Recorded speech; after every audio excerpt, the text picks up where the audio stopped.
The first step to doing your Live in Happy Land quilt is tracing your shapes. And I wanted to show you, Annie Downs is brilliant when she does her patterns. So she does a template where you can use it for a placement guide, and I'm going to show you how to do that. But she also gives you a little page where the images are reversed. So because I don't want to have a lot of papers laying around, I'm going to show you how I reverse the image, because this is kind of fun to know. So this is her placement guide and stitch guide. We oftentimes will use freezer paper and pins, and we have a really good tutorial on how to do that. I started out this quilt trying to use that method, but you can see that a lot of the pieces are kind of tiny. And to make this quilt exciting in our wool, we wanted to use a lot of textures. And textures or finely woven wools will fray a little bit more on the edges. So I ended up doing all of the tiny pieces with some kind of fusible. We use all different kinds of fusible, but you don't want to get one that's really thick. So Heat and Bond Light is a really good one. Soft Fuse is another really good one. So you can pick which kind you want to use. So if I were using the pinning method, I would copy this without being reversed. But because I want to use Heat and Bond on this cute little pot, I'm going to reverse it. Now I'm using a light box. You can use a window if you don't have the luxury of having a light box. I'm going to go ahead and place my Heat and Bond over the pot, and I'm just going to trace. So here I go. I'm just tracing the pot, and I just trace it like this, and then I'm going to cut it out. And I just rough cut it because you want to leave a little bit of paper around the edges. So here we go. Now I'm going to take it over and iron it onto my wool piece. Okay, now I'm just going to simply iron it onto my wool piece, and I'm using a hot iron, and I do use steam. Steam is kind of fun to use when you are doing wool projects and using a fusible, because you don't want a lot of goop to get on your needle when you're stitching. And if you use steam, a lot of steam, it will really adhere the piece, the Heat and Bond on your piece of wool, so that when you're stitching, you're not getting all this tacky glue off the fusible. I would say that that's the most frustrating thing if you don't use a lot of heat or steam. Be careful with wool. Light wool can scorch. So I'll show you. I'm just going to finish cutting this quick. Okay, so when I'm doing it, like I would steam it and lift up. I'm careful not, especially on white wool, not to use a lot of time with my iron on it, or like I say, you can scorch the wool. Okay, now I want to show you how I place the pots and how I did the quilt that made it easier for me.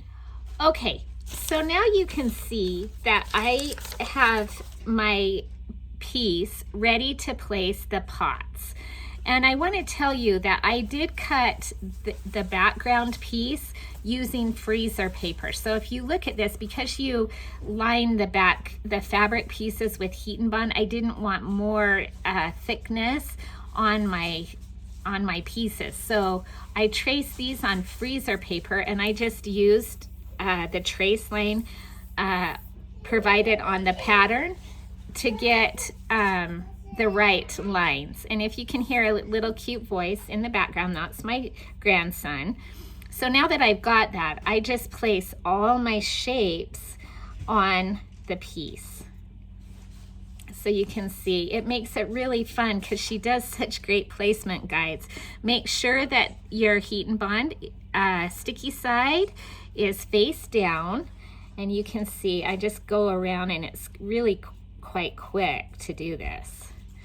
And again, you can use a window on this, but this is kind of a fun one to have a light box. Okay, so now you've placed all your shapes using the template page below, and now the fun begins. So I've got my block all situated over the template, and I'm using a friction pen. I like it because sometimes I'm not as exact as I wish I were, and I can iron this out. So it's what I'm going to do now is I'm just going to trace the lines. So you can see what I'm doing. I'm just tracing the lines on the fabric using the stitch guide. So I'm just coming up here, and where there's little leaves that are stitches, I just put a little line. That's easier for me than drawing all the leaves on.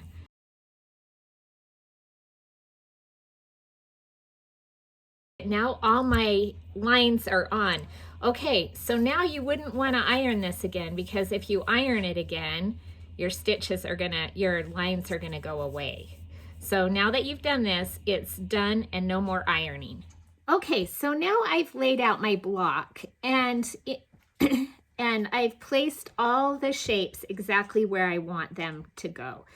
Now, if you're using the exactly like Annie did on her design, your shapes will look a little bit different than this, because like I say, I kind of squished mine together a little bit. So you can see that I've got all the blocks that I used the freezer paper on laid out here exactly where I want them. I've got all my friction pen lines on the shapes, so it's all set to go. Now I'm going to take these off, and because we don't want to get any steam or iron on those shapes, and I'm just going to iron these in place.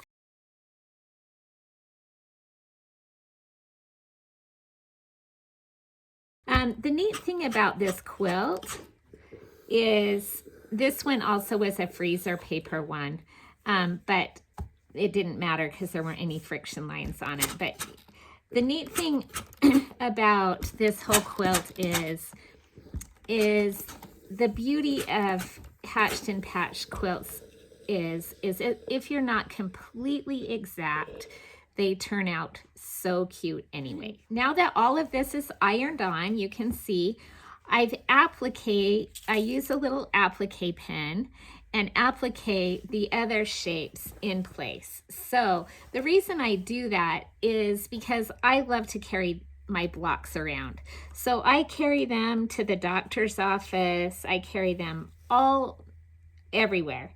So I love to have everything pinned in place. Now when I'm stitching, I'm going to take these off and just hold these in my hand, and then when I get ready to do the blanket stitch around each shape, I really pin this great. Like I put a row of pins so that whenever you're using linen or like a woven fabric, it can stretch, and that you don't want that. So I pin it really well so that it doesn't get crooked as I stitch. So there you have it. You've got your blocks. You're all set to go.